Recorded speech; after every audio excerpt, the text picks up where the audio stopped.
ଅଧୁରା ସ୍ୱପ୍ନ। ଜଣେ ଗରିବ ଝିଅ ପ୍ରତିଦିନ ସ୍କୁଲ ଯିବା ସମୟରେ ଏକ ବଡ଼ ଦୋକାନ ବାହାରେ ଲାଲ ରଙ୍ଗର ଡ୍ରେସ୍ ଦେଖିଥିଲା। ସେ ମନେ ମନେ ଭାବୁଥିଲା, ଦିନେ ମୁଁ ଏହି ଡ୍ରେସ୍ ନିଶ୍ଚୟ ପିନ୍ଧିବି।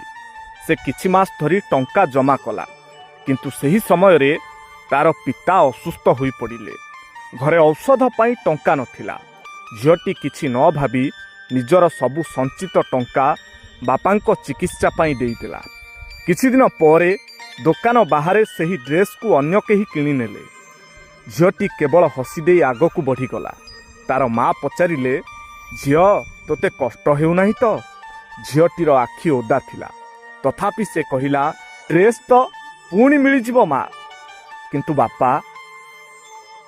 ଏ ହେଉଛି ଗୋଟିଏ ବାପା ପ୍ରତି ଝିଅର ଭଲ ପାଇବା। କ'ଣ ସାଙ୍ଗମାନେ ଠିକ୍ ତ? କମେଣ୍ଟରେ ଆପଣଙ୍କର ଉତ୍ତର ନିଶ୍ଚୟ ଲେଖନ୍ତୁ। ସେ ହେଉଛି ନାରୀ। ନାରୀକୁ କାଳୀ କୁହାଯାଏ, କାରଣ ଅନ୍ୟାୟ ଦେଖିଲେ ସେ ଜ୍ୱାଳା ହୋଇ ଉଠେ।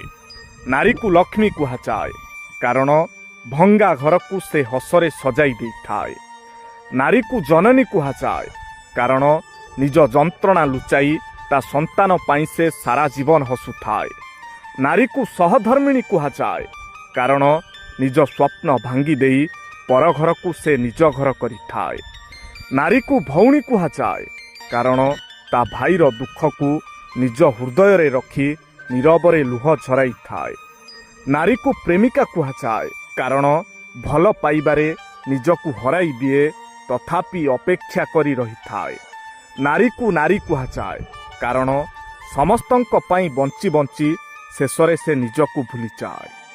ସାଙ୍ଗମାନେ, ମୃତ୍ୟୁ ପରେ ଆପଣ କେତେ ଧନ ସମ୍ପତ୍ତି ଛାଡ଼ି ଯାଉଛନ୍ତି ତାହା ଗୁରୁତ୍ୱପୂର୍ଣ୍ଣ ନୁହେଁ, ବରଂ ଆପଣଙ୍କ ଅନୁପସ୍ଥିତିରେ କେତେ ଜଣଙ୍କ ଆଖିରେ ଲୁହ ଆସୁଛି ସେଇଟା ହିଁ ଆପଣଙ୍କର ଅସଲ ସମ୍ପତ୍ତି। ତେଣୁ ବଞ୍ଚିଥିବା ବେଳେ ଏଭଳି କିଛି କାମ କରି ଯାଆନ୍ତୁ, ଯାହାକି ଆପଣଙ୍କୁ ମୃତ୍ୟୁ ପରେ ବି ସର୍ବଦା ଜୀବିତ କରି ରଖିଥିବ।